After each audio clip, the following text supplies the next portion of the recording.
Welcome in to the Just Basketball Show for Monday, November 20th. This is your twice weekly look at all things basketball, NBA, WNBA, college, the draft, all kinds of great stuff. Follow and subscribe on your podcast platform of choice if you're not already. I am Chris Manning. That is Brendon Kleen.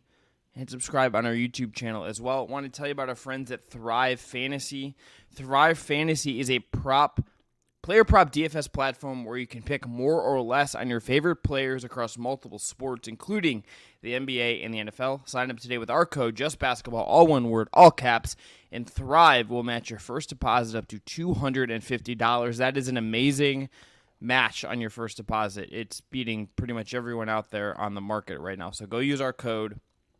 First deposit match up to $250 at Thrive Fantasy. And if you're interested in some analysis on some DFS action, myself, our guy Colby, are going to be doing picks and just breaking down some different options you have over on the Just Basketball Fans TikTok page. So go just follow us over there and tap in on some of that analysis. Brendon, big show today. We're going to get to power rankings. We have our waving the flag segment, so that means talking about the Kings, talking about the Magic.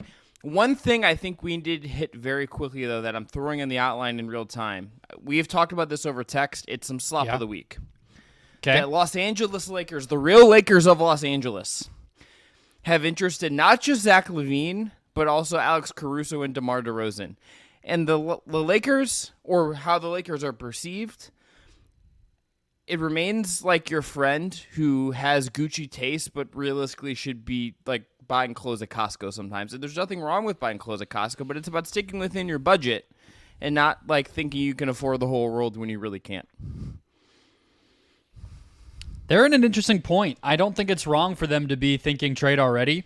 I think their offense continues to be a question mark, and so these are all players they've been connected with. It's kind of hilarious when it's a team doing a fire sale and the Lakers say we want all of the players on that team. Like, that is silly, but at the same time, they obviously had Alex Caruso, probably not an offensive fix for them, but every contender would be better with Alex Caruso. And then, you know, we talked about the LaVine fit. I think it makes a lot of sense for them to inject a little bit, you know, kind of an improvement on the D'Angelo Russell slot. And I guess the DeMar DeRozan one probably makes the least sense to me.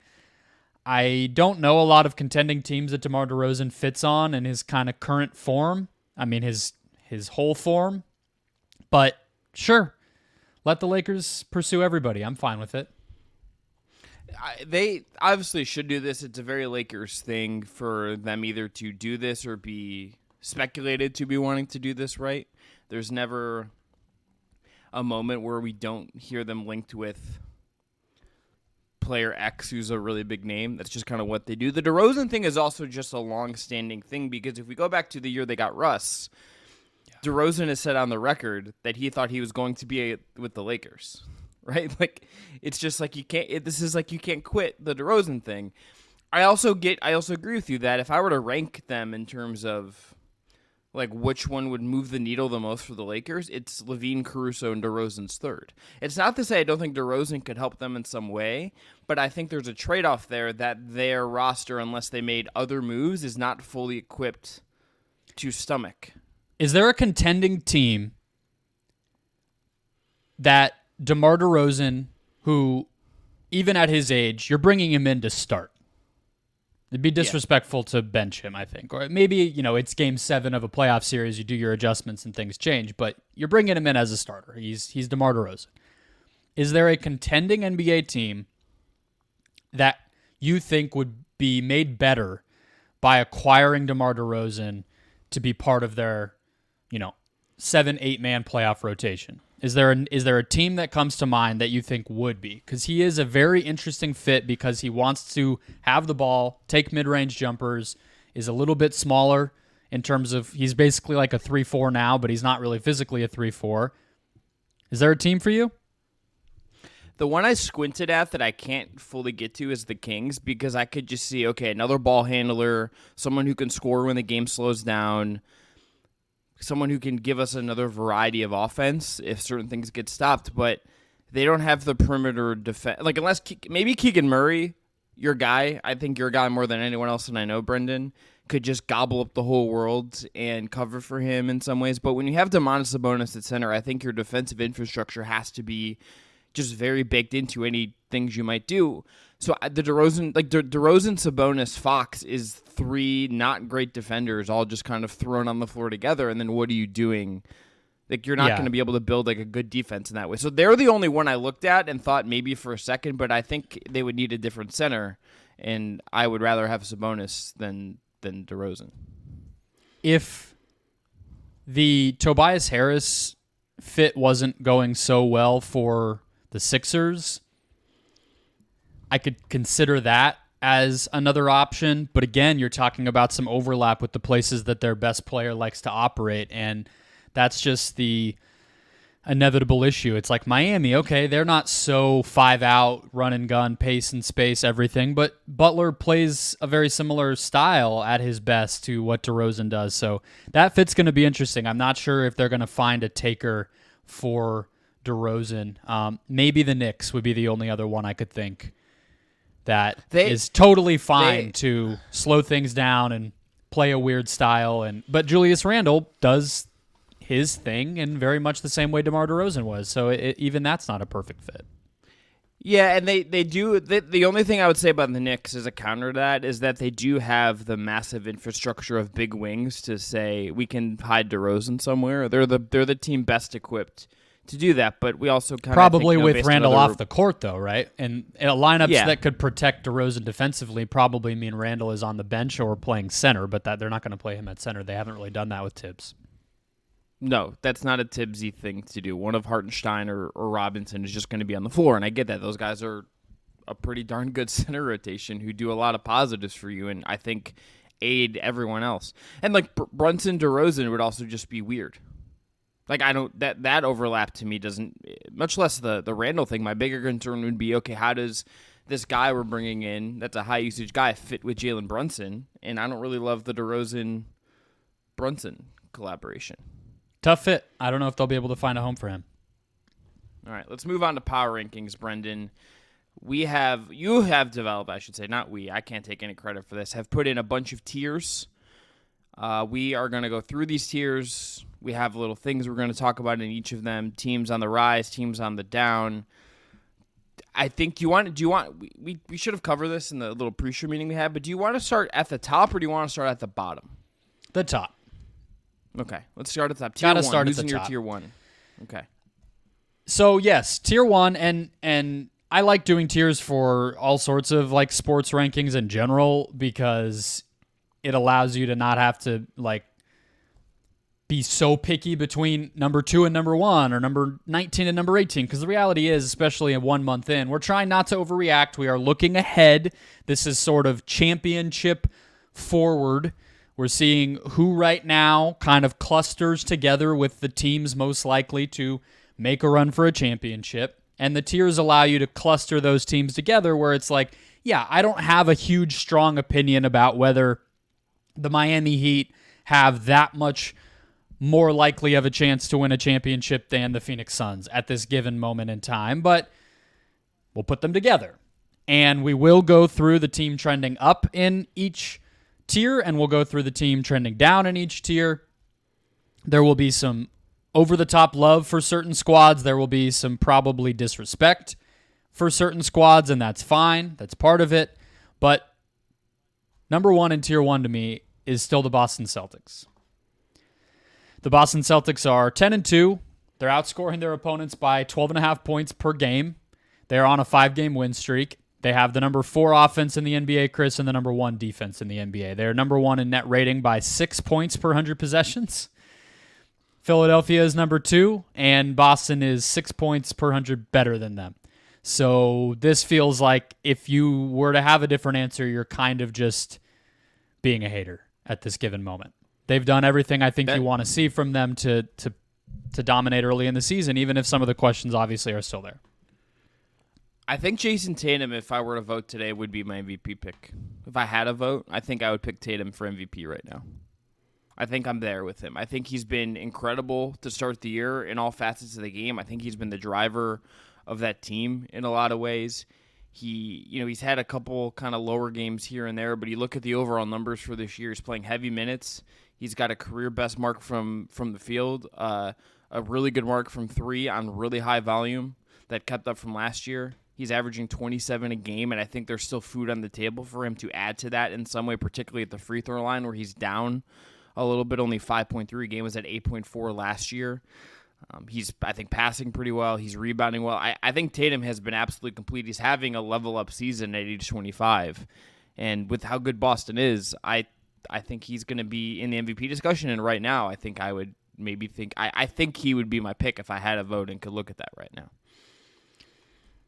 With all love, and we aspire to great things here at the Just Basketball Show, I don't think you need to clarify you don't have a vote, Chris. I liked the caveat you gave, but it was just like, I don't think anyone's listening and being like, shit, they have a vote? We got to take their MVP take seriously here. I do not have a vote. I never have even come close to having a vote. You do not have a vote. That's totally never will. Okay. Never will. But I will Lebitard someone, and that's fine. I will. I'm available. I don't have the money that Deadspin had circa whenever that was, but if someone wants to engage in some chicanery, yeah. I'm not sure if I would. Numbers wise, Tatum is part of it. The part that I am surprised to hear you say is that he's leveled up. That feels like, what is Jason Tatum doing that he didn't do before? I don't know. To me, the big difference has been Drew Holiday and Kristaps Porzingis. That's where I was going to go. I mean, I think Tatum might win MVP just because best player, best team, crazy efficiency, two-way player, scoring, assisting, rebounding. I mean, it's Jason Tatum, but I don't watch them and think, damn, that guy, he's doing stuff I've never seen before. It's just the energy around him to me feels a little bit elevated. That's what it is. It's one of those things that I can't. I'm more of a numbers guy. I'm a pretty good balance, I think, of film and the numbers. And the numbers, obviously, we ran through them. They're not a massive difference there. There's just something about the way he's playing to me that feels like a guy who's stepping into his own a little bit when I watch him, and I can't quantify it. I can't exactly label it. I think what you're saying about Porzingis and Holiday is absolutely true. I think particularly Drew Holiday is just going to, like, the fact that they ended up with him is it's going to be really big for them, I think, when the playoffs come. And then Al Horford's out here blowing kisses at Joel Embiid, and here we go. But there's something about what Tatum is doing to me that just it's clicking for me in the way he's playing. Maybe it's just I have like a higher appreciation of it. It could just be that. But there's something about what he's doing that I'm just very, very in on at this point in time. I love the way that they're using Drew Holiday basically as a power forward this year. Like, he just guards Pascal Siakam and Karl Anthony Towns and, whatever your big forward is. Drew Holiday at, 6'4" and 215 is going to be guarding that guy, whatever he is, 205. I don't even know. Porzingis, I think, just provides them an interior scoring presence that they didn't have. They can find him on the roll sometimes. They can find him against the switch to score on a quick, easy sort of post up. And it's not their number one option late in these games, but it at least balances them out in a way that I like. He's just sort of hit the ground running exactly like you would have wanted him to. Number 2 on this list is the Denver Nuggets. Number 3 is the Philadelphia 76ers. That's all I have in Tier 1. Should I have more teams in Tier 1? And we can get to who I have trending up and down from this. No. I think the teams we're going to get to in Tier 2, particularly the Bucks and the Suns, I don't think they've, particularly Milwaukee, considering they've been mostly pretty healthy, have just not played at the level that I think puts them on the same level as these other teams.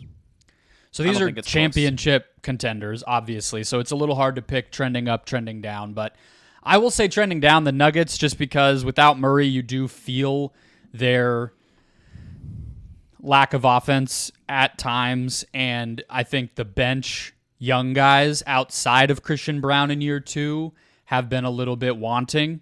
Peyton Watson isn't really much of an offensive threat. They can't seem to pick who they want to play between Julian Strawther and Jalen Pickett, and then off the bench, Zeke Naji sometimes is their backup center, but other times they go to Aaron Gordon.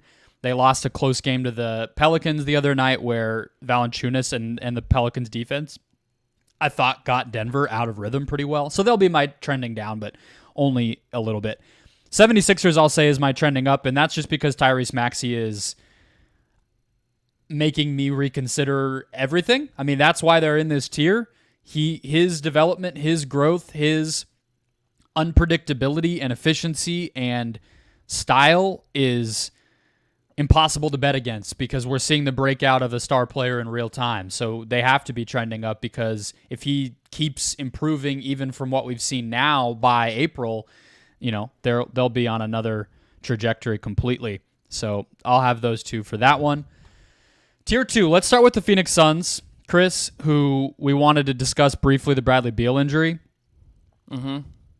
He suffered between their penultimate and final preseason game a back, we can call it an injury or a flare-up of back spasms. He missed about 3 weeks from that point, came back in Chicago last Wednesday, so about a week and a half ago from where we're recording now, played 3 games, and then against Oklahoma City a week ago from today when we're recording, Sunday, re-aggravated that, was kind of day-to-day, was actually probable for the following game until tip-off, at which point now they have decided, reevaluate it in 3 weeks. We're going to let it sit. Then you have on national TV on Friday, Kevin Durant and Devin Booker look like they're good enough to win just the two of them quite a lot. So where do you have the Suns in your head as they deal with a pretty serious setback injury-wise for their third-best player who they gave up a decent amount to go get this offseason to put themselves over the top, and now he's not been available for this entire stretch? We're going to be to Christmas before we see Beal and the other two guys. There is absolutely zero question, Brendon, that I am concerned about what is going on with Beal. There's no question that this is a worry, that this is troubling. You can't look at someone having a back issue and having what you said being probable, and then he's out 3 weeks, and there's something weird there. That part of it, and them being as invested in him as they are financially, and also just based on what it meant for the rest of the roster, I think there's no doubt it's a concern, and it's questioning me a little bit. That said, I think the next time we do this in a month, would I be shocked if they are in Tier 1? I wouldn't, because I think Booker and Durant are that good. I think the offensive upside is that good. You watched that game against Utah, right? Mm-hmm. Holy shit. They just didn't. It's funny because that game was not even number one. This is not the point. They're much lower, but Keontae George throwing some dimes. Fun player. Holy crap. That left-handed off pass he threw, I was like, holy shit. I kind of understand why Colin Sexton is just buried on that team in a lot of ways.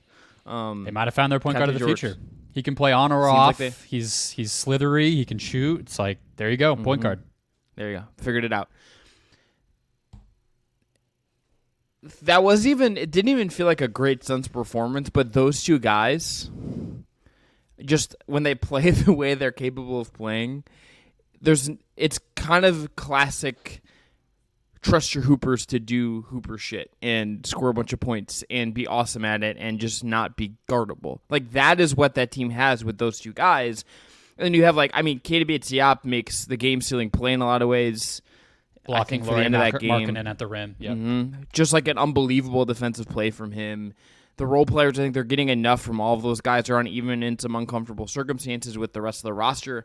That team is just I think there's still there's another gear I think they can get to. You could do a game like that, and it's a needed win and all that stuff, but it's there's still food on the plate. There's still another level that team can go up once they get healthy, once things normalize, but also just Durant and Booker can also just be on the court together a bunch, and Booker is now back and seems like there's no issues there. I think the momentum is going to build for that team, and they're going to get somewhere special. They're in the middle of a weak point in their schedule too, and I just think that in the regular season, that game proved they don't need to rush Beal back. I know they made the decision to put him on the ice for 3 weeks before the Friday night game. But I'm sure watching that, everybody in that organization was like, okay, we can win this way. And I agree with you, it wasn't an awesome game for them because defensively they sucked, and they did not take the Jazz seriously, you could tell, but they figured it out, and it's just the simplicity of what Booker and Beal can do, I think that, I did it too, Booker and Durant can do, I think that jumps out. Like, it's not to say what they're running isn't set plays, because it is a lot, but it's just pretty basic, get the defense in rotation, get mismatches, create space for your best players, and let them go to work. It was pretty legit. So, okay, sounds like we both agree that they should be here. We've talked a lot about the Milwaukee Bucks, but their record has stabilized. They are still 9-4. They have the 8th best offense in the NBA, 24th defense, 14th net rating, so I still have them here. The Minnesota Timberwolves I have here, the Dallas Mavericks I have here, and the Miami Heat I have here, as well as the Oklahoma City Thunder. So this is a pretty big tier. Let's go through. We have Milwaukee and Phoenix. I think we all expected them to be here. What are your thoughts on the Minnesota Timberwolves outside of Anthony Edwards, who we've talked about a lot? You had a note for us to dive into from the North. I don't think we could ever stop talking about Anthony Edwards enough, just to be clear. True, I want to that's just fair. state that for the record.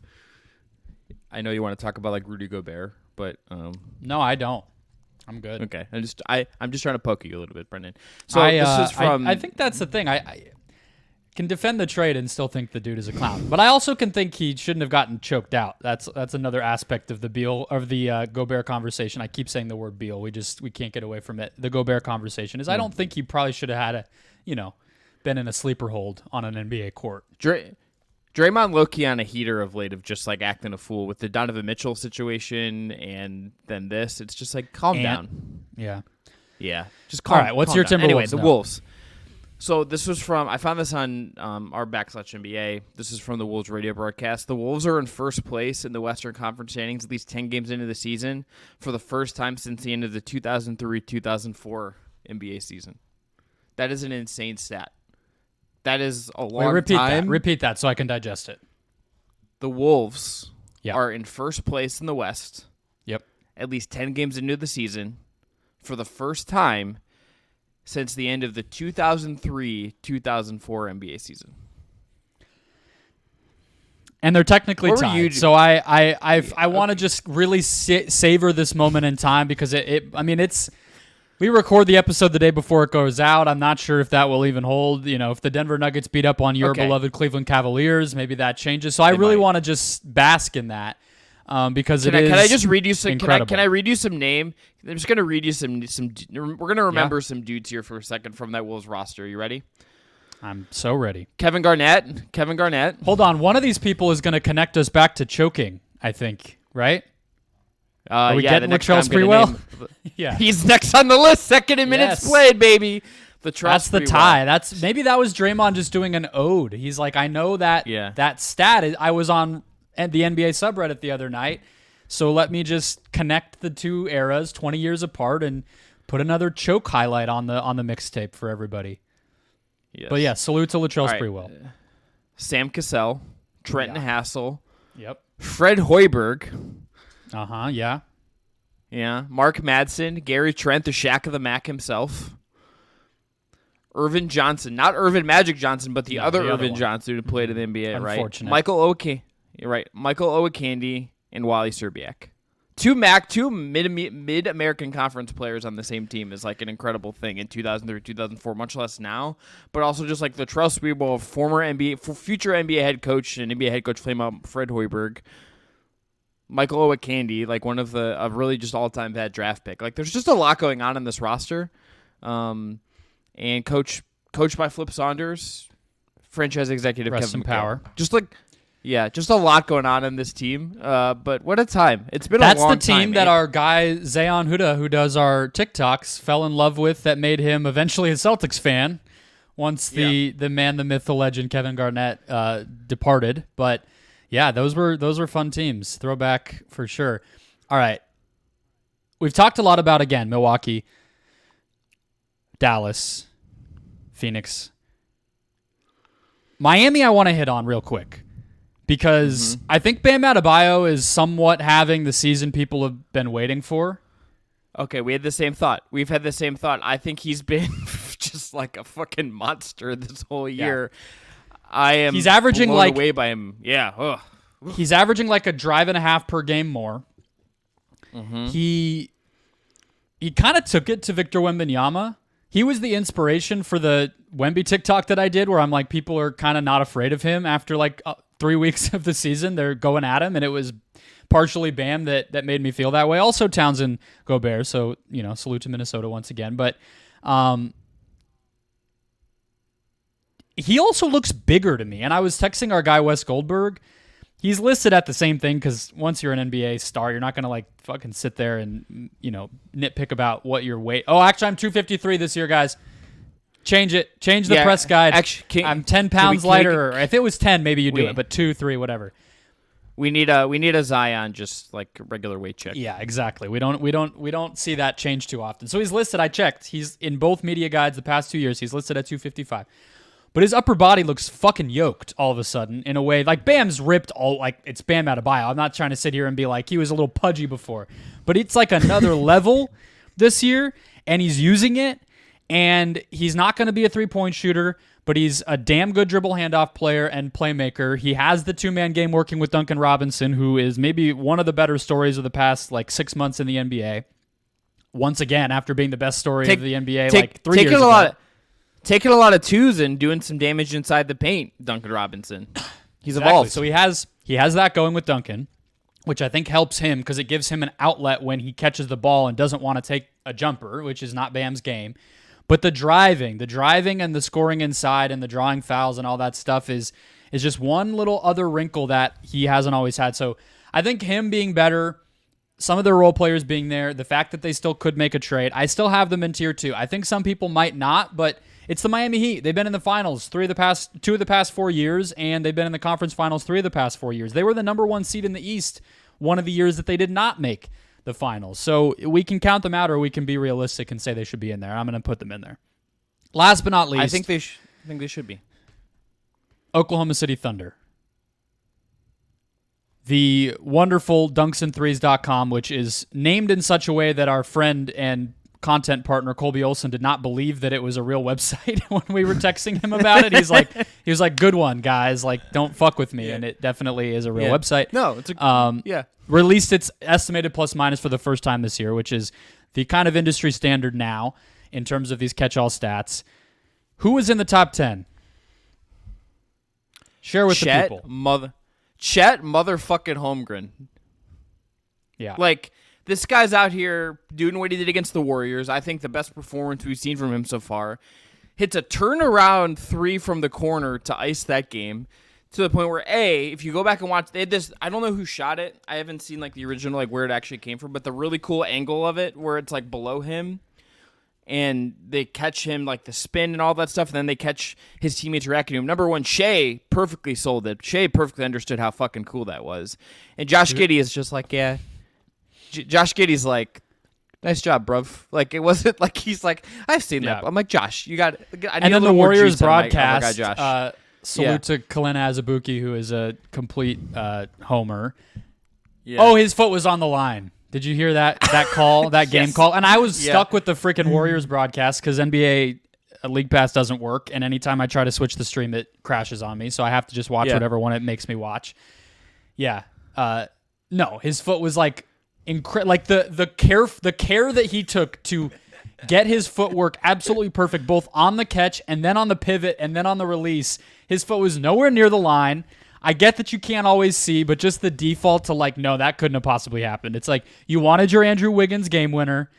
You wanted your celebratory moment because your team is in a rut and Draymond Green screwed you guys again, and you're trying to, change history. No, Chet hit the damn shot, and then they dominated in overtime because Shea is a freaking god and not only was getting to the midi, but stole a pass and iced the game with a runaway dunk.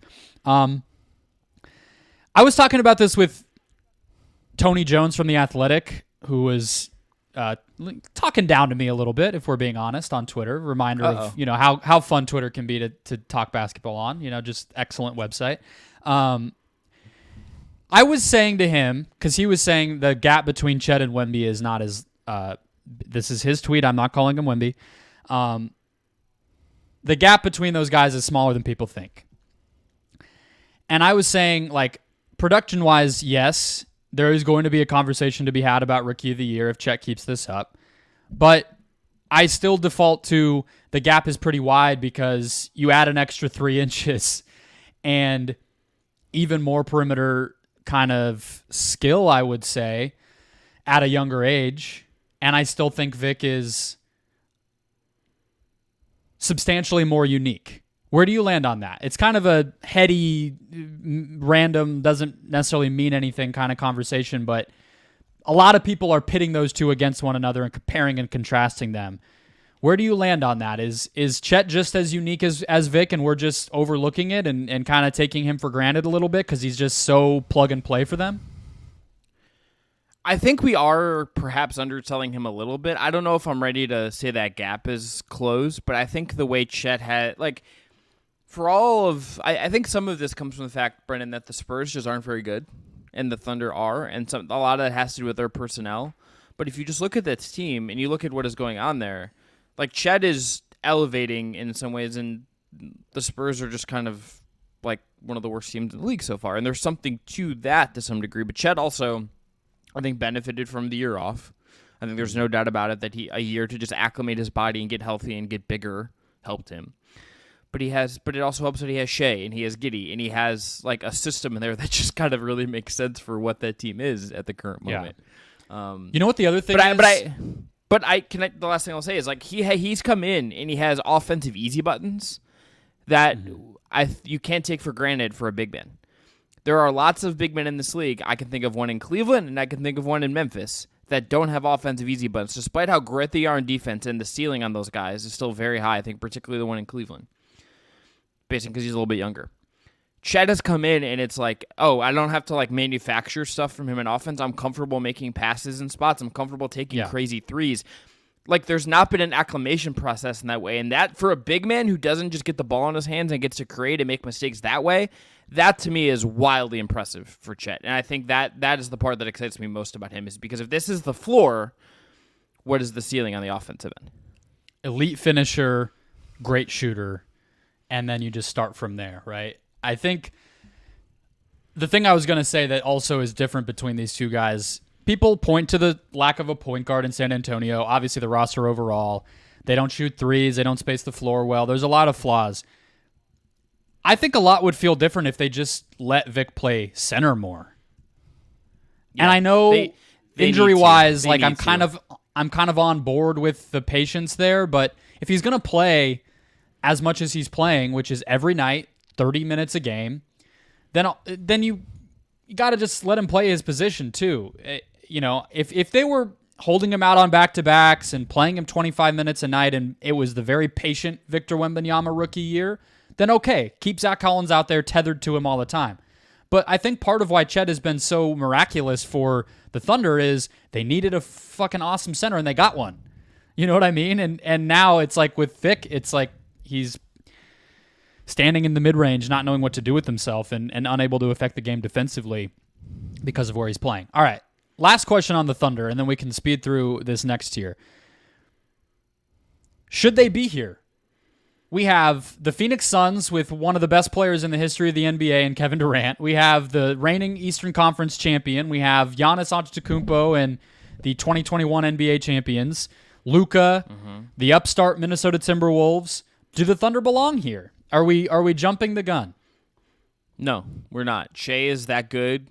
So you think they could win a championship this year? Because that's what this means, is that they could win the championship by putting them in this tier. I love what the Wolves have been. I still don't know how much I think of them as like an actual like real title contender. I almost would have like two. If this was mine, I'd almost have like 2A and 2B, and I would probably put the Bucks and the Suns in 2A and the Heat in like their own like nebulous zone called the Miami Heat tier, and then I'd have 2B. And I think the Wolves and the Mavs and the Thunder are all in 2B, where it's like I think it's possible, but it's much less likely than two other teams in this group. That's how I would distinguish it.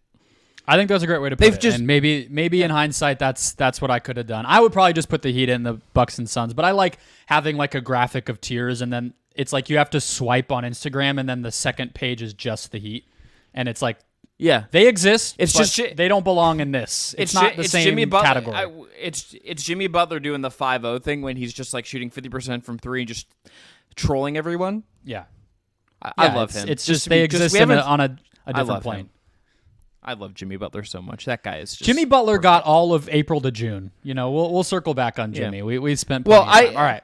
Also, just like the fact that like I don't know how he can one up the photo thing. This is like not the point of this discussion. This is much less serious. Well, what he did to Drew Holiday, I consider higher than the photo personally.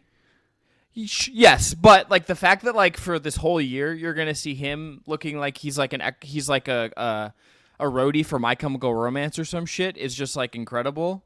The fact that that is his photo all year and like they're not like they couldn't get him to change, even if I'm sure someone in the league office is like, hey Jimmy, can we just get like a normal photo? And there's just 0% chance he's budging. I just love that. That dude's rock is all I gotta say. By the end of last year, though, they had found, and Wes Goldberg, bring him up again, wrote the story for The Ringer. Yeah.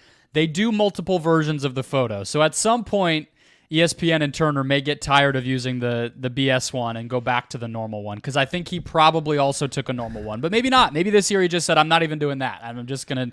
How do you have a normal one when that is the look you show up with? You know what I mean? Yeah, it would be giving in. It would be fraudulent. All right, tier 3 is basically the teams we saw really kind of break out last year that are still hanging around. I'm not discounting. I'm not counting out. But they haven't done anything to fall or really rise in my standing as championship teams. I don't really think that any of them are going to win the title, but I also don't think they're headed for the play-in and that it's over. So we have the Sacramento Kings. This is our third tier. Sacramento Kings, Los Angeles Lakers, Cleveland Cavaliers, New York Knicks. I'll just say off the top, I would have the Kings trending upward from this group. Mm-hmm. And the Cavaliers trending downward from this group. We didn't do it in the last segment because we dug into the teams individually, but I'll have those for my up and down here. I think that's right, but I think that there's a little bit more life in the Cavs if you dig under the hood and look at the numbers, particularly the last 2 weeks. They also just haven't been healthy, which I think has been a real problem. Donovan Mitchell has a hamstring issue right now. Darius Garland just got back. Like, they haven't had a lot of continuity among their best players. Yep. We're going to do we have it on the books tentatively. We're going to do a 2021 draft look at, and I think Evan Mobley this year there's been moments that are pretty great, and then there's some moments in offense where you just need more, and I think that's a big point of discussion with this team. The most positive thing I think you can say about that group so far is that Max Strus has been really additive for them. Their playbook has expanded. He's playmaking really well out of the short roll. He has 2 poster dunks in 2 games in a row, one of which spawned Noah Khan to post a video of Max Strus dunking on him in a Ben & Jerry's like run or something. I can't quite figure out why that happened or why they were playing basketball together, but I love it. Max Strus is having like a really awesome year, and I think any concern that there's going to be like a post-Miami regression for him has been pretty unfounded. He's been really, really good for them. But yeah, they're in kind of a weird spot right now, even if I think if you dig in a little bit, there's reason for optimism, but it's definitely some projection involved in them. And in the way I don't think any of these other teams, like the Lakers are certainly projection, but I think we just kind of understand like what they are and what they could do. Cleveland this is the roster in a lot of ways. This is the roster barring something really seismic. And you have to kind of project for them a little bit. And yet, Miami doesn't miss Max Strus at all because, like, Drew Smith is all of a sudden good because it's Miami. And hey, they should just pay Haywood Highsmith, like, immediately. Like, give him a 4-year contract. Start the extension negotiations now. Yeah, that's fair on Cleveland.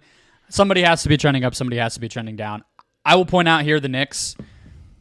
The defense is back where you would expect it to be for a Tibbs team, and the offense hasn't fallen off. They are top 10 in both. They're 6th in net rating.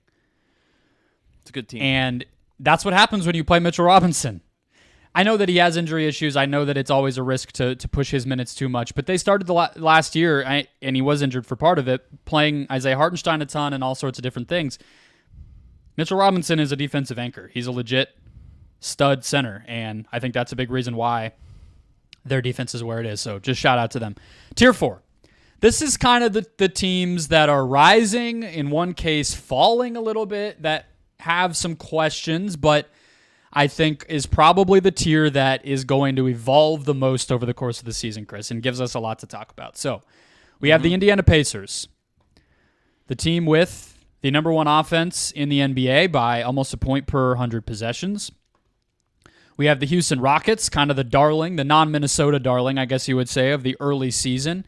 However, their offense is starting to fall off. It was top 10, then it was 12th, now it's 14th. Their defense is held, though.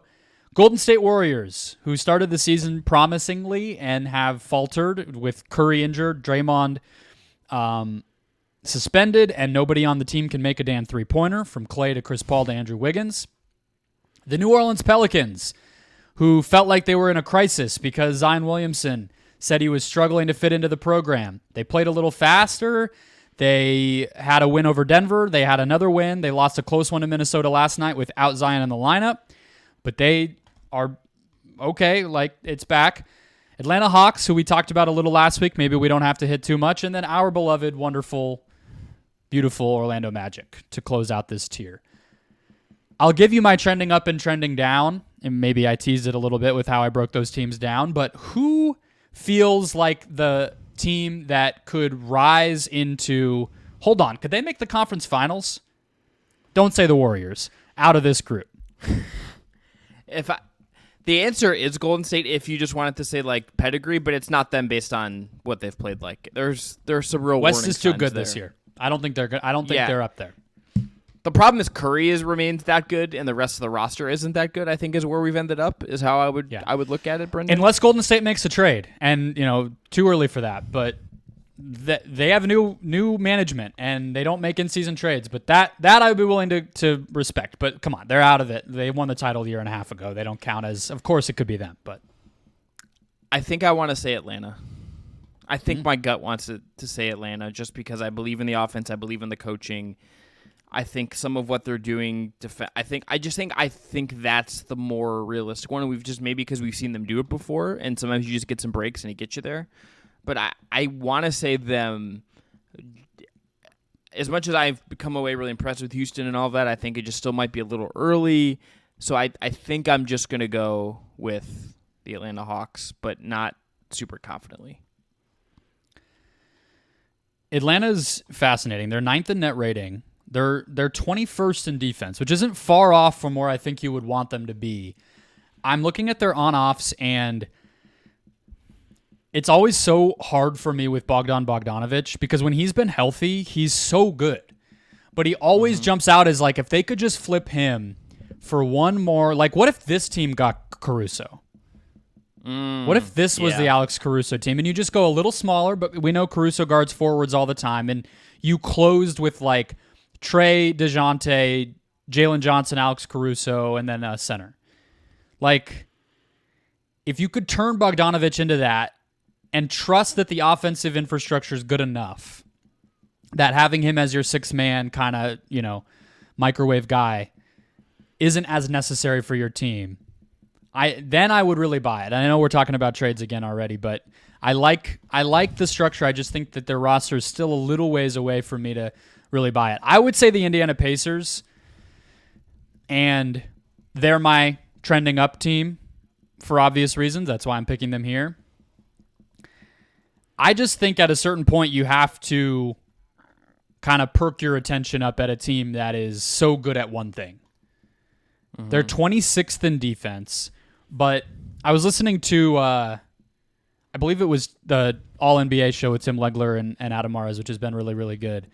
And he was pointing out like the personnel isn't so far off that you couldn't imagine the defense improving a bit. And when you kind of think about it that way, it's like they have Miles Turner on this team. If you get closer to where you're in a playoff series and you're making decisions more on we need to win tonight. Obi Toppin, not an amazing defensive player, but probably better than some of their other options. They still have Bruce Brown on this team, and Aaron Nesmith, of course. Like, if you kind of tamp down like the Ben Mathurin minutes a little bit, or you've just settle on a backup center, like even TJ McConnell maybe gets some specialist minutes in a playoff series if you get the right matchup. I think I could see them operating at a high enough level to surprise a team or two in an East that is pretty wide open outside of the very top, and make some things happen. I mean, you look at Milwaukee right now, Chris, and it's like they clearly have decided they want to play games in the 120s, 130s. Can Indiana not beat them 4 out of 7? I mean, that's not out of the realm of possibility when Indiana is so dominant offensively every night. I don't look at the East and see a lot of teams that I just think the Pacers will get killed by in a series. And that gives me hope that they could break through if you're just kind of picking a long odds team to do it. Halliburton also just might be that good. We didn't get into this with much with Rob Mahoney, as I think I would have liked in retrospect, but go listen to our episode with Rob talking about his piece of the Ringer about Halliburton. His shot making, I think, is getting there. I mean, I saw it in person in Cleveland and was really blown away by his confidence and his willingness to just go out and do the damn thing. Yeah, you could see him go on a heater like that, and with a really good coach in Carlisle, with a good infrastructure, maybe there's a slight win-now trade they can make to improve some certain spots if they really wanted to. There's a path there, absolutely, if things break right. I think the question would be, is there an incentive to maybe elevate the roster in some way to help them get there and make it a more realistic thing? And also, are they going to end up as like the 7 seed? Like, are they going to end up as like the 7 seed, and then it's like, okay, like, are they the Miami Heat? Probably not. From what Rob said, it sounds like they're kind of, and what he reported and wrote in the piece, like I think they're ready to be opportunistic too, right? I think if a player was available who they think would help them, like an OG Anunoby or something, like they would go after that guy. I think so. I think they're headed in a good direction, and we've seen that from the selfless playmaker types before in the playoffs, whether that's Steve Nash or Nikola Jokic or whatever guy you want to point to, that they know when to press the gas.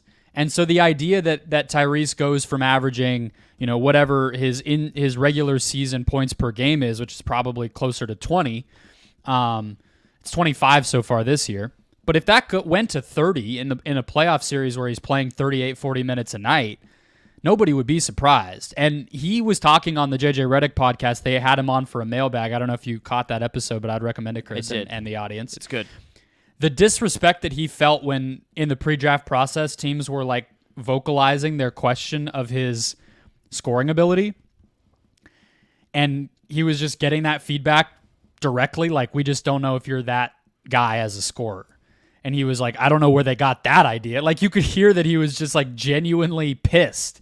And so that tells me like he believes in that version of himself. He just might not tap into it all that often. All right, let's go on to tier number 5. These teams are the ones that could be tanking, maybe should be tanking, but are not tanking right now. Utah Jazz, who we hit on a bit ago, Brooklyn Nets, Toronto Raptors, Memphis Grizzlies. I would have trending up here the Toronto Raptors, just because I think Scotty Barnes is breaking out. It's similar to the Tyrese Maxey thing. If you tell me that Scotty is good enough to lift the offense to unforeseen heights, and they're better in January, February than they are right now, and they don't tear it down with a trade, then I think the Raptors are on their way up. I would say on the way down, it's kind of hard. I mean, I guess the Nets might have to be the answer here, just because I don't know if their offense has the juice. But I mean, Memphis is going to at some point get Ja back. They're going to trend upward just from that. The Jazz have been without Walker Kessler, having to play this weird 5-out style. So I would imagine when they get Kessler back, they'll be a little better, and Keontae George will continue to improve. So I don't know. All these teams are in a weird spot, but I guess I would say up Raptors, down Nets. Any of these teams strike your fancy? I think Raptors, I'm just going to be fascinated by them. We talked with them before. I just want to say on Memphis, I think it just already might be too late for them. I did a TikTok about this. I think people can go find. I just think it might, by the time Ja gets back with this Marcus Smart injury, I think it might just be They too went out late and for won them. after that TikTok, which was funny timing. Yeah, it just by the time Ja gets back, he has to be Superman to save everything, and I think it just really might be too late for them to have this to save this season in some way for them. It just feels kind of dead in the water. Speaking of dunks and threes, estimated plus minus release, do you know who else is much higher than you would have guessed in the top? Let me see, like 20. Desmond Bane. Desmond Bane is plus 2.9 in the 93rd percentile in terms of offensive estimated plus minus, and he's neutral on defense. To have that good of a player and be that bad is honestly impressive. Like he's the highest player on a team anywhere close to as bad as Memphis has been. The rest of this top 20 is like genuinely good teams, good players on good teams, and then it's just Desmond Bane. It's wild. They are wasting a breakout year from him. All right, tier number 6, San Antonio Spurs, Portland Trail Blazers, Charlotte Hornets, Detroit Pistons. This is the teams that are actually tanking. I don't know if Charlotte knows it's tanking. I don't know if they've known they're tanking for the past 5 years, but they are tanking. However, trending upward, I will say the Detroit Pistons. I think that we've seen some games recently where Jaden Ivey gets a little more minutes, Killian Hayes gets a little fewer, but mostly they're getting healthy. I don't think people realize that it's not just Jalen Duren. They've been without Bogdanovich. They've been without Alec Burks. They've even been without Isaiah Livers, who back when we did our preview with Ku Kahil, talked about Livers as a guy we're going to be talking about by the end of the season, just a super solid 3-and-D big forward. That's probably 4 entire rotation players that they've been having to play without, and that's why you've had Marvin Bagley minutes, and you've had Kevin Knox starting, and all sorts of complete nonsense. So I'll say the Pistons are trending up, and I'll say that the Portland Trail Blazers are trending down. Scoot is still out. Did you see this viral clip of DeAndre Ayton setting a bunch of screens? I did not see the dominating screen. I'm going to send you the clip because it's unbelievably embarrassing, and frankly, I'm just out again. I'm done. It's over. He is like pantomiming the silliness of setting a bunch of screens, almost like to show, like, I'm not getting the ball. Here I am screening a bunch of times. You're welcome, Chauncey Billups. You're welcome, world. And I'm out on it. I don't think that the Blazers are going to do anything. I think that they're going to trade Jeremy Grant. I think that Scoot's rookie season is going to be pretty frustrating. And I think it's going to be another year where they're aiming at the lottery and trying to see what kind of ping pong balls help them out more than anything on the court. Even though Shaedon Sharpe has continued to pick up where he left off and all that good stuff. I'm not saying there's nothing redeemable, but they're trending down for me because I just don't think this year's team is gonna compete. Yeah, Shaedon Sharpe is awesome. That's like the one bright spot here. I was texting with a friend of the show, Eric Garcia Gunderson, before the Cavs played them the other night, just to kind of get where it was going on and see what he was thinking. And he thinks Scoot might need to come off the bench when he comes back. And it's just like, oh boy, this has gotten to a weird place. What was his reasoning there? Just Shaedon Cooks. You'll get Simons back at some point. Like, it's just a lot of bodies and things of like it just might be the path. I don't know if I totally agree with that, but he knows that team at an insane level. Yeah, no, I mean, it's fair, but I think that's the mindset of a fan who wants to win games. Yeah, they're not going to win games, and they're not going to. So that's one of those where it's like I would agree if the goal every night was to try to maximize your likelihood of getting a W, but Scoot matters more than the W's. We'll see. All right, tier number 7. There's a little bit of disrespect incoming, Chris. Yeah. To start with, not disrespectful, the Washington Wizards. They deserve to be here. It's a mess. Jordan Poole is a meme more than he ever has been a meme in his life at this point. Yeah, there was a musician that went to the Wizards game the other night, and all I saw on X was Jordan Poole about to drop 50, smash the Jordan Poole over on points, and I was like, okay, this is where we're at with Jordan Poole. The Jordan Poole plays one front of baddies things has gone from Instagram to Twitter, which is just a bad sign for Jordan Poole. It's that. We did the real or not real thing on Washington's offense being in the top 10. Would you like to know where they have resided, have settled in now, Chris? How low are we talking about? They're 21st in defense. I think we did that show 1 week ago. Yeah, where I asked you if Washington's offense being in the top 10 was even close to possible over the course of a season, and we were both like, probably not. And we We correctly predicted that. So they deserve to be here. They're 29th in net rating. They're getting outscored by 10 points per 100 possessions, which is ugly. Their defense is 29th. It's bad. The other team in this bottom tier, I have the Chicago Bulls. And it's because I think from a future standpoint, the Bulls right now are about as bleak as the Wizards a year ago. The Wizards did the teardown the Bulls need to do. Yeah. They cut bait with Beal and took whatever trade they could get. They made the moves to clear out the roster. They took a project that looks promising in Bilal Coulibaly in the top 10. They got some interesting vets or whatever. They'll see what they have. They did it. It's still ugly because they're in the first year. But Chicago should honestly be looking at that and saying, like, how do we get there? And so that's why I have them in the same tier. I mean, the moment the Zach LaVine stuff came out, it was a wrap. Right? Like, it's done. Like, when that comes out and everyone's on the market and all this stuff, like, it's just kind of over for them. Like, it's not going to get better from here. Beat the Heat last night after I put this together, which I was like, okay. L. So like you putting this together and then me doing what I said about the Grizzlies is just like tough. Like very prediction savvy folks here on the Just Basketball Show. I mean, I've seen some insider types projecting that maybe they only trade LaVine. If you're gonna do it, just do the whole thing. If you're where you are now, I do not see any benefit of holding on. We talked about DeRozan, and that might be hard. So yeah, but at least if he's on your team, you can't be awful. You're not going to be horrendous. But I don't know if there's a Vooch trade out there. But if you trade Caruso, I think you'd see some real problems. Like you trade Caruso, like you're like defensively, it's like Kobe White's not up for that life.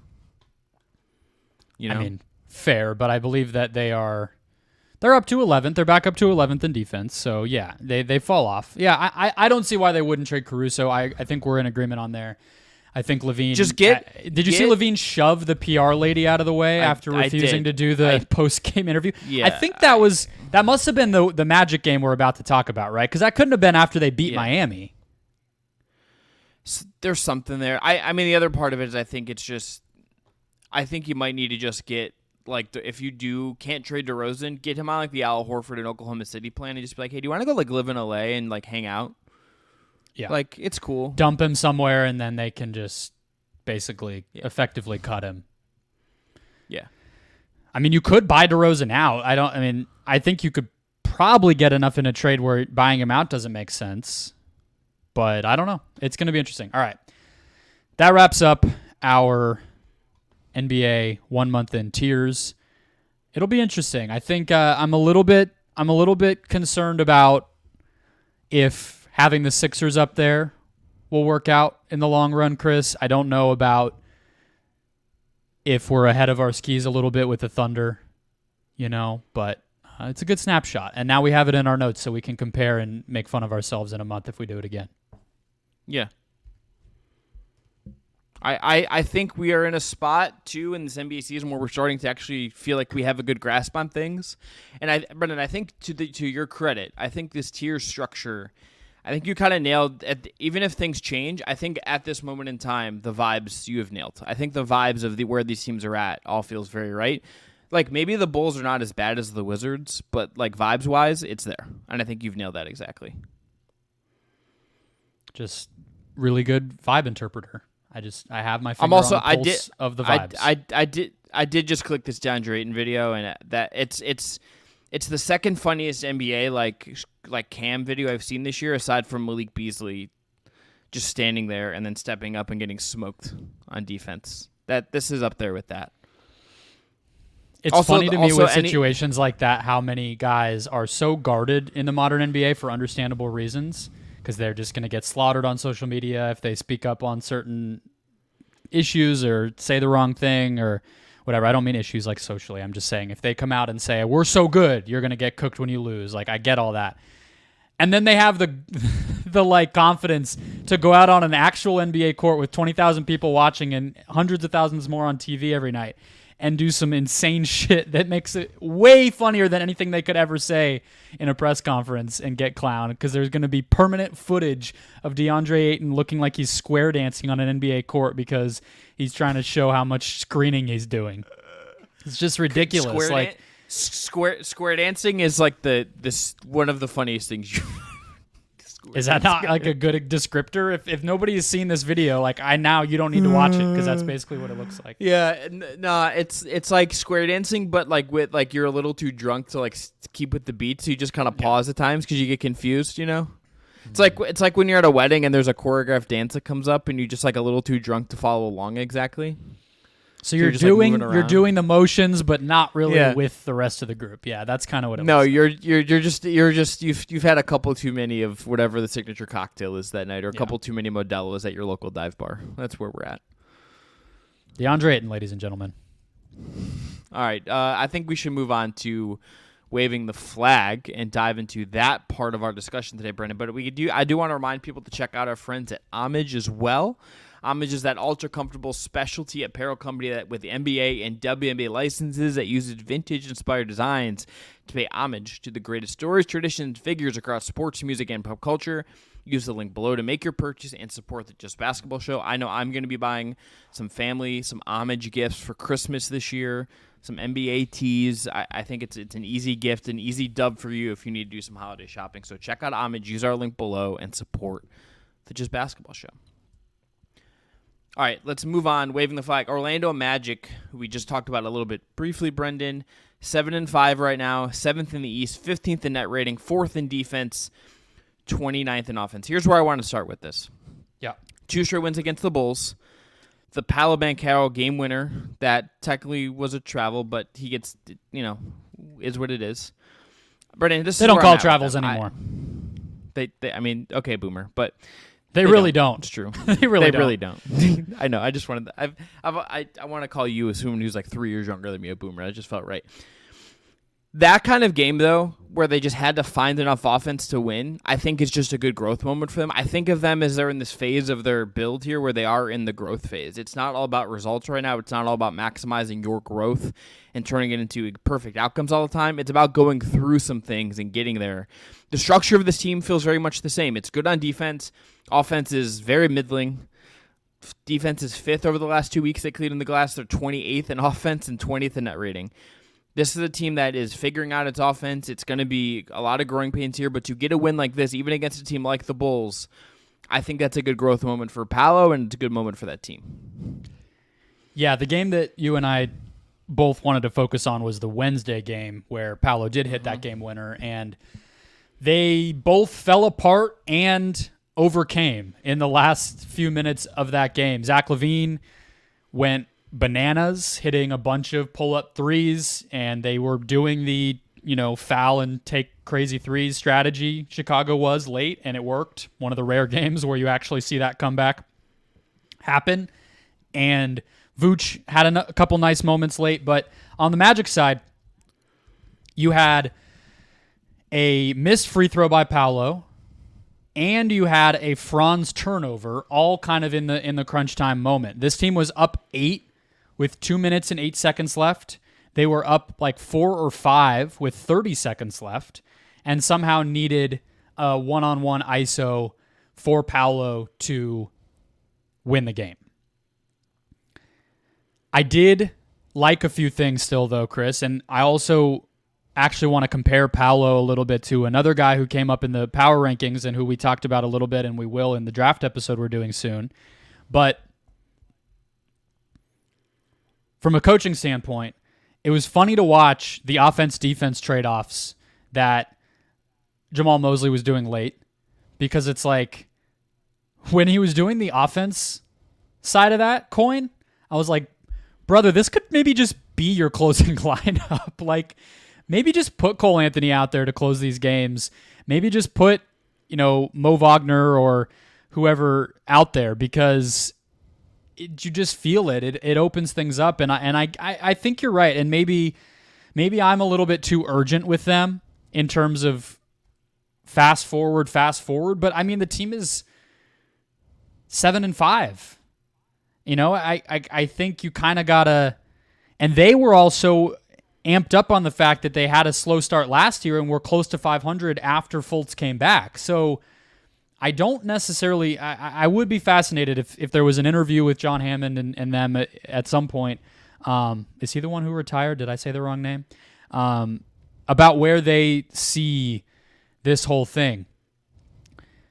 But can I tell you the guy that I wanted to compare Paolo to and maybe how Paolo can be used late in these games in a different way? Yeah, hit me. And it would require a little bit of different personnel, so it's kind of a combination of the two. But especially in the second units, Toronto has taken to using Scotty Barnes as a screener in a way that takes advantage of his downhill ability, his strength, and even his passing in tight spaces. And they're able to do that because they have Chris Boucher on the court, who's like just a pure, gunner center. They also often have Precious Achiuwa, who's not an amazing shooter, but at least can make some open knockdown three-point shots. And then they have a non-shooting kind of point guard in Malachi Flynn out there, or shooter or whatever. And so you have the floor space, and then you turn Scotty into a screener, and it just opens up a different aspect for them. And I feel like if you could do that with Paolo, it doesn't require playing him at center, which we've talked about a lot, but have Suggs or Fultz or Cole Anthony run a pick and roll with Paolo as a screener. You can't switch it because Paolo, as he did to Alex Caruso, one of the strongest guards in the NBA, will just knock whoever switches onto him to the ground. And the guard is likely to beat whatever big they have on Paolo. But you also get Paolo going downhill without having to dribble himself there. You get him unlocking the IQ and passing plays that we know he can make. And it just kind of simplifies things. And then that gets you to, well, why not have Franz be the ball handler? In theory, you could switch that, but I think both of those guys can actually beat whatever switch that might happen. And some teams, okay, maybe not. If it's like Siakam guarding, to use the Raptors again, Banchero and Scotty guarding Franz, if they switched that, okay, maybe you're still running into some problems and things get mucked up. But a lot of teams don't have the size and skill to guard both of them. And if you're getting a switch on that, that's still a good result. I just think that there's some ease. It doesn't have to even necessarily be changing the personnel so much. Close a game with Mo Wagner instead of Goga Bitadze. I mean, how different are you really talking about that being? Put maybe Suggs at the 1 over Fultz to close a game once and just see if it works. Try stuff like that because Paolo continues to have these moments where you're reminded of what he's capable of, and then you look at the box score, and yes, the turnovers are still too high, but he has 12 shot attempts. And it's just like, at a certain point, that has to be on the coaching staff, not giving him those opportunities. I know we talk about it every week, but it came to mind again because if he can make that shot to win the game, he should be put in those positions more often. This also just is a team that I think even if it's a small buy, there's just room there to change out this roster a little bit, and you could run very similar stuff and I think get better results. I think that is staring them in the face in some way, right? Like you could do very simple things with that. You could just get a better shooter at a guard spot as an off-ball guard. Maybe just change out another ball handler for just a more pure shooter. I mean, play Gary Harris. Some of it's funny because they have these answers. I mentioned Mo Wagner. Like even they go to Isaac at center sometimes, and he was the kind of defense part of the defense-offense trade-offs they were doing late in that game. At the very least, he can knock down an open three. Mm-hmm. But they don't even often space their centers. They'll have a guy who maybe, like, Bitadze can make threes, but they put him in the dunker spot. And it's like, it's frustrating to watch. It's frustrating to watch. Yeah, there is a lot left on the table with them at times, but I think that's also, I think that some of this is, Brendon, also a product, and I think you've hit on this, of just like where this team is at. Like Paolo is, I mean, this is year 2 of Paolo. It's year 3 of Franz. Like I think some of this stuff is pretty natural for where a team like them is at in their development curve. I think part of the reason that it's so frustrating is that there's clearly room for better. There's clearly room for more. And with those two guys, you have such a high ceiling. You have such an interesting place to be, where I would be excited if I'm them. I would get amped up if I were their fan base, about where this is going. And it's why like they're a Levine team to some degree, right? Because I think you could see that I don't think it's the perfect fit. It's not exactly what I would think I want optimally, but you could see yourself saying as a talent. But I mean, there's a reason this team was like, you had some people saying it should have been like a Donovan Mitchell team, right? Like that there's just like a need for something better than kind of what they have to some degree, because you have I think an in-between trade is undeniable. An in-between trade is exactly right. I mean, get Like even a like player Buddy who's a Buddy Hield just to launch threes for this team. I'd be like, yeah, just relief pressure. Get a pressure. I was reliever. thinking about that this week because listening to that Halliburton interview with JJ was, remember when Hield was like imminently going to be traded? What happened? Yeah. That just never came Don't to pass. know. And No. now they're so Yeah. good that they're not going to, I don't think they're going to trade Buddy Hield. So we'll see. But yeah, I think we're on the same page. It's one of those things where, you know, maybe it calls for like a deep dive breakdown of a player or something soon, because it feels like the conversation about Orlando is going to be the same all year, and we're going to have to get creative on kind of how we talk about them. Otherwise, we're going to drive ourselves crazy. I think the next thing to do is a guard spotlight of some kind, like maybe a rotating cast of, okay, what did Fultz do this week? What did Suggs do this week? What did Anthony Black do this week? And kind of wonder. And then maybe we can play matchmaker as we get closer to the deadline as well, to maybe find some guys on teams that have incentive to trade. I mean, like it's a rookie, but like I was watching Jordan Hawkins light it up the other day, and I was like, man, if they just had like that guy to just like launch threes and grow with this team, I'd be like, sure. If the Raptors don't want to extend Gary Trent, yeah, that's a good one. Like that a lot. Gary Trent would be good for them. There's you could pick names from I think some teams that are going to be in weird spots and find some interesting solutions. I would be in on that. I would be in on them just doing something in between. Maybe not the full hog right now, but something. Yeah. You want to talk about the Kings?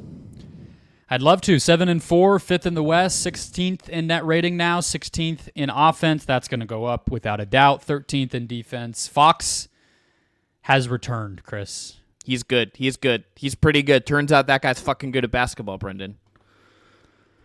This is it's like a simplistic way, and I know it's like so common on basketball internet to reduce conversations about players down to this. But this guy's underrated. This guy, because it was like kind of a late breakout for him, and the three ball might not be there, and the Kings are a little bit questionable overall in terms of what's their absolute ceiling, right? And we always are so quick to jump to, can they win the title? Are they better than the Nuggets? And this kind of nonsense. Some of which I'm about to throw at you nonsense in a minute. But yeah, sure. 6 games this year, they're 5-1 with him.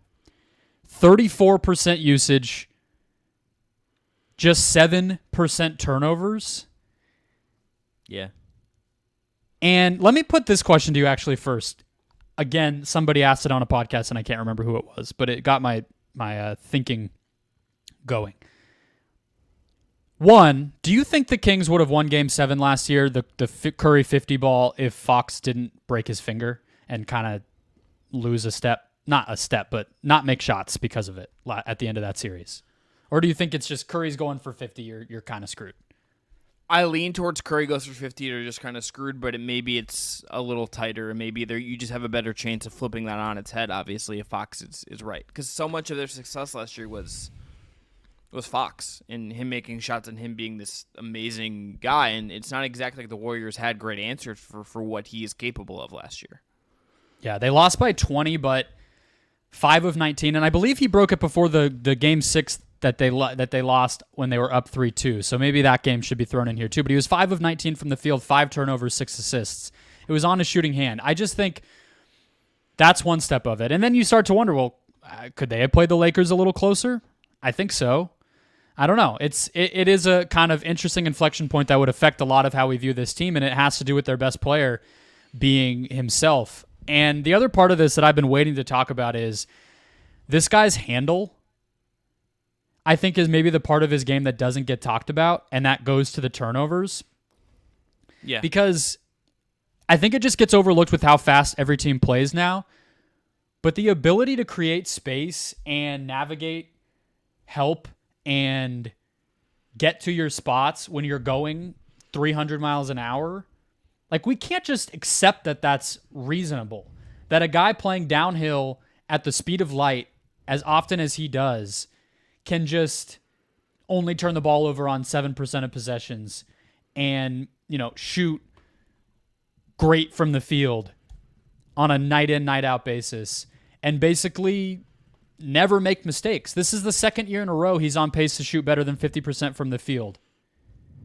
Like, you're talking about an elite offensive engine, like somebody who legitimately, no matter whether it's the regular season or playoffs, is going to make an amazing possession out of every single time his team is trying to score the ball. I think he's just talked about as kind of like a show pony a little bit. Like, oh, that's cool. De'Aaron Fox, like, that guy's fast. It's like, no. He's incredible at a lot of different things, and he deserves to be talked about that way. And look, they're 3-0 since he comes back, as we've said. The on-off splits for him this year just remain absolutely outrageous. They're obviously going to probably come back to earth a little bit, but they're just absolutely insane with him on the floor this year. I mean, they're 20 points better overall in 221 minutes when he's on the floor, according to Cleaning the Glass. That is an insanely elite number. Their offense is 15.9 points per 100 better with him on the floor this year. That's 9 points better than last year when he was incredible. And I think we're introduced to him in this way. I think you're dead right, Brendon. There's time to talk. It is time to talk about him in this way. I mean, the 43 against the Spurs, I think he had Cleveland in real hell, particularly when they didn't have a core to at least throw a warm body at him. Even that, right? The fact that these teams have reacted so quickly over the course of like 2 seasons, basically, to, I mean, not even. It was happening last year, to the point where it's like, well, you need to have a forward on this guy. You need to have like a strong point of attack guy on him at all times. But not like a small Chris guy. Paul. Or even peak Chris Paul. No. I'm not talking about Chris Paul right now. I'm saying like you need an Isaac Okoro. That's crazy. You need size. How many guards require that adjustment from their opponent in the regular season? The best guards in the league require that, is the answer to that question. It is the best bigger guard you could think of because he does have the size. He does have the speed. And Brendon, this is like absolutely a situation where I think he might have I think you're right that he is underrated to some degree. I think he certainly is this. It's probably somewhat because, his breakout year was year 7 of his career. Like, it came a little bit later than we're maybe used to. He was in a weird organization for a long time. But these are his prime years, and he looks awesome. He looks composed. He looks like he's elevated. And he comes back, and you could just tell the energy that put into the team. You could tell he comes back, and it's like, okay, it's time. We're gonna all of the weirdness of the time he was out, the Rockets loss, just the way they were playing, the guard struggles they were having. He comes back. Herter looks like he has a pulse again, and the Kings are back. And there's no real drop off in a way that we might have. You could have made the argument there was based on some of the struggles we saw. But this team just feels like it's here, ready to rock. And Fox in particular he's just at the head of that. He is the one leading the charge of them absolutely cooking. Two questions on Sabonis for you to close us out, and I promise I won't go too long. But Fox first, to close that out. The big thing you had to wonder coming off last year was the mid-range shooting legit? That's the leap that he took. That's the thing that he did last year that he didn't do before, at least statistically, where his shots were coming from and where they were going in. He shot 51% last season from mid after never being higher than 46, and he shot 53% on floaters after never shooting higher than 46 on those. Small sample, of course. He's only played 6 games this year. But I have no reason to believe that's going away. He's at 64% on floaters, which is in the 100th percentile so far. It's not going to stay that high, but that's elite. That's absurd. And he's at 59% for mid-range overall this year. Only 17 of those are non-floaters, so it's mostly being driven by that floaters, and that's also in the 100th percentile. If he has that, and he doesn't have to get to the rim every time, and I think the handle and the passing and the control is at a level that it's never been before, he's always gotten to the free throw line. Like that's how it happens. And if he can keep those shooting numbers from those spots on the court up, and he's only made half of his shots at the basket so far this year, which is uncharacteristic for him. That's going to go up. He's an elite finisher. it's on trajectory to take another step from last year when he broke out in a huge way and was a legit all-star contender who didn't make the team. The guy who did make the team, Domantas Sabonis. 2 questions on him. There's a debate happening now because people are paying a lot of attention to Houston between Şengün and Sabonis. I feel like every time there's a Şengün highlight, Kings fans just pour it on and go like, well, our guy's been doing that for 2 years. Like, pay attention. Şengün's younger, so I think that part of the hype around him is there's projection involved. Yes. But how far apart do you think they are? Just as kind of a game to play. If I'm trying to win a game right now, and I'm in a playoff series, I think I'm just going to go Sabonis just in the sense of I know exactly what I'm getting, and there's just a little less volatility. But I think what we're seeing with Şengün, with the high usage again, higher than he's ever been at, a turnover percentage this year that is lower than Sabonis has really ever been at, and some defensive instincts that I think been really impressive. I think you're getting somewhere where that's a closer conversation than Kings fans might want to. Yeah, now we need to see it, and I think certainly there's you have to get into the coaching with Jokic in there that I think has helped Şengün, and I think their personnel is better equipped to support a lackluster defensive center, like not a naturally elite defensive center when you have guys like Dylan Brooks and everything like that, and Fred VanVleet at the point of attack. I think there is something there that is really helping Şengün, but I think it's definitely a closer question than I would have thought coming into the year. Yeah, it is an interesting one. I think first, Sabonis is exactly the type of player that I think you fall in love with if he's on your team and you watch him 82 nights a year. In particular, because he just plays so damn hard. Mm-hmm. And he's just so tough physically and just is going to be your guy, giving everything to win games for you as a fan base every night. Like that, that's why these debates get so heated and stuff. I think Sabonis, to your point, in terms of the roster context, like he's a guy who can play fast in a way that I'm not sure a lot of other similar players can or would be as successful doing. I think that can get overlooked, like we think of, okay, when they settle into a half court, then it's Sabonis time. But it's like, well, not really. He's going to hit ahead. He's going to grab and go. And he's as big of a ingredient in their fast break attack as anything. I don't know if a player like Şengün could play that way, so it is stylistically different. I think the place that I just land is those 2 inches that Şengün somehow pulled out of his ass this summer. That goes a long way. You know what I mean? If you're telling me Domantas Sabonis was 6'11", I'd feel a little different, but he's not. And so when he plays Anthony Davis like he did in the game we both watched this week, it's like, well, yeah, he got 1 block on AD. He's going to box out like crazy. He's going to be just as strong as Davis, really, I mean, at the end of the day. But AD has 2 inches on him. And yeah, that's only going to get you so far. Like, it is what it is at a certain point. To just be a Kings fan for a second, I guess. I mean, we are now. I did see a stat. Yeah, that's true. But they're 6-0 against the AD Lakers with Sabonis in the starting lineup. So, there is, you can't. That's AD was not great in that game. It was it became a whole national talking point. So it is exactly what you're saying. I mean, they've dominated them, but I'm just using him as an example. Yeah, and look, that feels like quarterback wins, where it's like, is this a real stat? I don't think so. I don't think those are real things you can use to quantify something. But it's like, are they losing because AD can't, outplay Sabonis, or are they losing because their offense can't keep up to the Kings? It's probably the second thing, But yes, it's not. That's the thing is Sabonis makes it work. Sabonis is a winning player. I'll save my other question for a later date because it's something that I don't think is fair to hit on right now. But I think it just comes down to me is I'm gonna pick the taller player more often than not because defensively that just goes such a long way. I mean, it's the same thing we were talking about with Vic and Chet when I threw that question at you. It's well, I'm going to pick the 7'3", 7'4" guy at the end of the day if they're similar. I'm going to pick the younger, more physically gifted dude, and it kind of is what it is.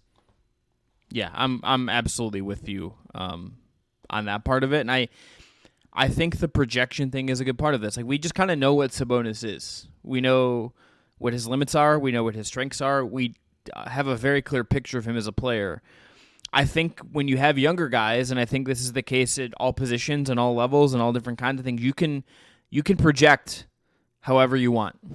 You know, you could project a guy in a certain way because he's so young. You can just say, well, he's young and he can figure it out, and you see flashes. You see this, I think, with I don't, this isn't even a shot. I think particularly when you have a fan base that gets really high on a certain young player in their organization that they're standing for, that's just like a thing. That's a very natural thing that happens, that they can just be like, oh, I understand this very niche part of his game, but I can advocate for it, and I see it projecting, even if you're maybe overstating it. So I think that's a very natural part of analyzing younger guys. You can just latch on to a certain part of their game that they're really good at. I mean, I've done this with Okoro, like in my own backyard. It's like I see, you watch him enough, and you kind of are just like, oh, like there's things he does. There's things you can, that when you then you blow out the big picture, and it's like, okay, maybe that wasn't as important as I thought. And you also just don't understand them fully yet. But you get to a point where, like, I mean, by the end of this year into next year, we are going to have a much clearer picture, I think, of what Sengun is in some ways, right? Like, I think this is the year 3 is, I think, really where that picture gets clearer. Even though he's still 21, I still think you start to kind of understand once you've had a couple years of service time, these pictures were, especially Sabonis, if you're trying to win. Yeah. Right, and Sabonis is on his third team, and like we've seen him in the playoffs. Like, we kind of just understand what he is and what he isn't, and I think that makes checking your priors, that makes kind of an analyzing things a little simpler. That's the way I would put it. Yeah, it's a fun thought. I think exercise. But I think for Fox, I think just to kind of end this with, I think that's the other thing with Fox too. It's like you can appreciate what he is doing and the levels he's at right now, I think, a little bit easier because we've seen him for 7-8 years now. Like, we have a track record with him, and then there's people that'll have a relationship with him back to Kentucky, right? Like, you have a very clear picture of what he is, where it's, and in some ways that makes it harder to be like quantify, to like kind of adjust yourself to how much they've improved because you're used to a certain thing. But at the same time, you also can look at it and be like, oh, this guy has really improved in a big way, and it's noticeable because it's a leap from where he was at and what I thought he was after like year 5 of his career. Like, this is an ongoing thing where you do need to check yourself, you do need to figure stuff out, and I just kind of understand that the picture is always kind of moving, even if it's clear as guys. You get more data, you get more film, you spend more time watching a guy. Yeah, I mean, it's the whole King story right now, right? Whether it's Sabonis or Fox or Mike Brown, where it's just these guys who found the right mix in their second or third opportunity, or in the second or third chapter of their career. Fourth coaching stop for Mike Brown. 2 in Cleveland, 1 in LA. Yep. And this is somehow the Kings are the most stable job he's ever had, which is like an oxymoron in its own right. You can for the Kings. I mean, for Fox, it's like you break out in year 6, you go through the Halliburton thing, and people start to kind of, well, why couldn't he fit with that guy? That guy seems really special, and, did they pick the right one, and all this type of thing. Sabonis, it's like, oh, he's a floor spacer for Russ, and then, hold on, no, he's like a half-court hub for a good playoff team. Okay, cool. Like, it's a lot of those stories, and we'll see where it goes from here, I think, but it's a testament to kind of the patience, I think, for sure, and it's cool that it happened in a city that needed a little of that, I think. I think a lot of smaller markets should look at the Kings. You can't replicate it one for one. I'm not even saying like trade your other star guard at a slight positional redundancy to get a center and trade the guy leading the number 1 offense in the NBA if you get him. Right, but I think it's like the Suns. I mean, I have connection to this too because there was a lot of Booker and Luka wouldn't have fit, so they actually made the right pick in 2018 with Phoenix, and it's like, if you find yourself making that argument, you probably are just kind of overthinking it. So, like, a lot of things can be true at one time. Not probably, Brendon. Point. You are overthinking. Well, I do think there's something real to. I don't think Booker and Luka necessarily fit at the best versions of each of themselves, and I don't think Fox and Halliburton fit in the best version of each of themselves. But it doesn't mean that it's like good to have to trade those guys either. It's like it just makes it a hard decision that maybe there's not a great answer to. But yeah, back to what you were saying. I think any market that isn't one of the big markets that can tell itself, Like the big markets have this luxury, I think, of telling themselves at some point we can get someone to come here, right? Like that's a story you can tell yourself. There's a lot of markets, I think more than not, that have to, I think, patience and building an infrastructure and building a real culture as much as you can build one in a league, in a environment that demands change and demands constant progress. There's something to that. Orlando, I think, like can benefit from this. I think Cleveland's kind of bit the last couple of years where they've gotten more normal. It's built on the fact that they haven't rushed to change a bunch of things when things got a little bit sideways. The Kings' success, I think, to some degree, is kind of building up what was going on there. I think all these markets, you can learn from that. I mean, and even somewhere like Boston that we think of as this big market, that's not a market that has historically been a free agency destination. How have they built? Yes, they have made some really all-in moves and made aggressive trades and done all this stuff, but it's built on being really patient and letting something grow. Like there's a real power. Helps to steal the next something draft. Grow. Yeah, it helps to commit like a highway robbery of a trade, but like that. But that's its own form of patience, right? I mean, they could have gone and they crazy could have taken and they could have ended up with Markelle Fultz and not had Jason Tatum, and they would not be where they're at now. They could have wanted to trade Garnett and Pierce for the next whatever closest thing they could get to their next star was going to be, and instead they said, "We'll do this Brooklyn thing, and we'll get picks, and we'll be patient. We'll sign this random Butler coach to a bunch of money and years and get him out of nowhere." Like, yeah, I think time and again you learn that you got to be timely, you got to be aggressive when the moment's right, but you can't kind of rush things. Very very Greg Popovich of us. Don't skip steps. That's Pop's thing. And you're gonna have to persevere ups and downs. The Celtics are the best example of this. They traded for Kyrie Irving, didn't give up a ton, but they traded for Kyrie, and they had Gordon Hayward suffer one of the most gruesome injuries we've ever seen in his first regular season game with the team, and they're here anyway. Mm-hmm. You know that what wasn't step, like that long ago. You know what step I would like for Greg Popovich to skip? Playing Wemby at the 4. It's playing Vic at the 4. I was gonna say, yeah. That's. I really also, Brendon. I just want like a traditional like old school point guard on the team in the worst way. I like that they're letting Jeremy Sohan and they don't let him play. He plays off the bench. His name's Trey Jones. Like they have that exact type of guy. Just give me like 48 minutes. Give me like 6 minutes of the Sohan spreading his wings, but give me like 40 minutes of give me 42 minutes of Trey Jones and like TJ McConnell. I'm really hopeful that we just have enough that everybody is understanding enough of the Vic experience rookie year and what the Spurs are doing that like if they happen upon our YouTube video going crazy about Vic, it doesn't sound too bad. There's going to be a first take segment that is like, is Victor Wembanyama a fraud? And it's going to happen. Like that is going to come and it's going to be really stupid. Yeah, well, we were ahead of it. We'll just plant the flag on, 7'4" alien being very good and hope that. I also like the 7'1" alien or whatever in Oklahoma City, but still really just shave the beard. No, it's part of it. The beard has to stay for Chet. It's what it is. He's a foul-mouthed teenager dominating the NBA. Definitely has. I bet you he plays Call of Duty like in lobbies, He has that energy, but yet then he like makes a game-tying shot against the 4-time NBA champion Warriors. So, yes. Both. Yes. All right, we're gonna end there. I'm Chris Manning. That's Brendon Kleen. Again, use our code at Thrive Fantasy. Just basketball, up to $250 deposit match. Can't beat that. We'll be back at you later this week. We're going to do a special Thanksgiving-themed episode, things we're thankful for across the spectrum of basketball. That's going to be NBA, women's college basketball. Not thankful for Kim Mulkey, I'll tell you that much. Draft. I'm going to talk about Austin Carr's Twitter account. It's going to be a great time, a grab bag of basketball things we're excited about. We'll talk to you later this week. Enjoy the hoops, everybody.